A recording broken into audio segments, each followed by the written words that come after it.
Good morning. Thank you for joining me for another 5 good minutes with the Word. I'm Barry Bryson, and we're continuing our study entitled Recommended Reading. And I would like to recommend that you read the books of Colossians and Philemon together. Colossians and Philemon were written at the same time by Paul. They were carried by the same two people. They were carried by Tychicus and Onesimus.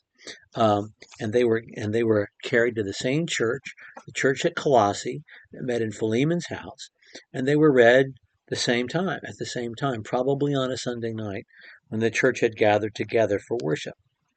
The church at Colossae had a couple of issues that Paul needed to address. He knows about this because Epaphras, who was one of their own, had visited Paul, evidently in prison, and had let him know what was going on there. Also, he knows someone else from Colossae because he knows Onesimus. He's met Onesimus in prison, and he's baptized Onesimus.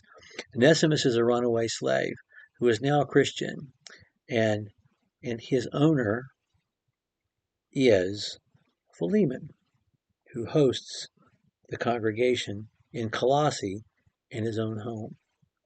And so Paul has a couple of things he needs to write about as he's in jail, and he's in actual jail because he talks about my chains. Remember my chains. That's the last line of the book of Colossians. Remember my chains.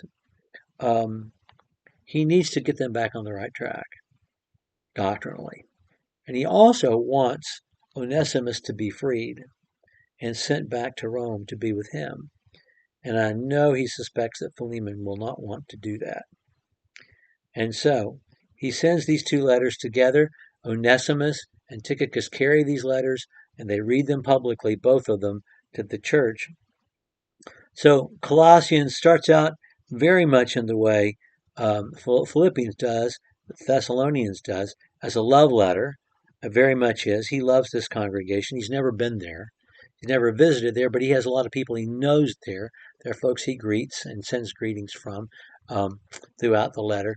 Also, he spent 2 years at Ephesus, which was in the province of Asia, during which he evangelized all of Asia. And he has a long history and a close friendship and connection with Philemon, who hosts the house church there. So he loves these folks, but they are starting to wander away. It seems like quite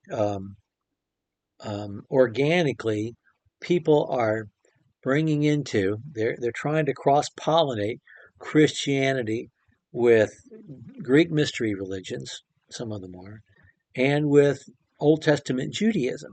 Some of them are because circumcision has become an issue, but also all these other ascetic practices that the mystery religions would have taught are being brought into the church. People are bringing their backgrounds before they were Christians and their practices into the church and introducing them. And yet these practices absolutely deny primary truth about God, about Jesus, about the universe, about redemption itself. And so in Colossians, we have what I like to call Proto-John. The concepts in Colossians chapters 1 and 2 that Jesus is all, that everything that exists because of Jesus, that Jesus permeates all creation, that the fullness of deity, all that God is, exists in Jesus in bodily form. Those concepts are concepts that John is going to quite poetically repeat and expand upon in his gospel and in First John. But Paul's writing 30 years before John ever put pen to paper in the book of Colossians. And I know that not only did John have access to the Holy Spirit as a divine writer, but probably had access to the text of his letter as someone who resided for a good long while in the province of Asia. So Paul is dealing with that, and that's a wonderful read. Chapters 1 and 2. We get Paul at his most cosmological, and yet just as simple. He communicates it as simply as John does in First John, and then we get the naming and and the refuting of the false teaching in the second part of chapter 3. He doesn't go down the line to argue out, to debate every point, point by point. He asserts the truth, then he names the falsehood, and he condemns it. And that's all he has to do, because it obviously contradicts what he has asserted as true.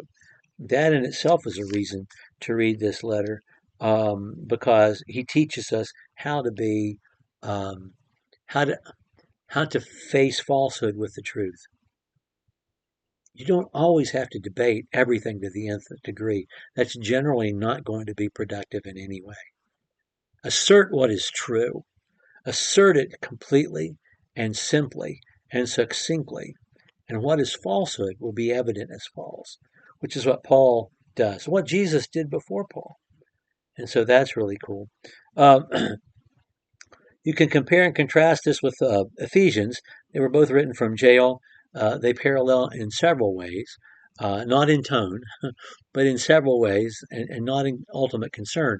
But they both have these house rules, a list of house rules. There are 3 of them in the New Testament, one in Ephesians 5 and 6, one in Colossians 3 and 4, and one in 1 Peter 2 and 3.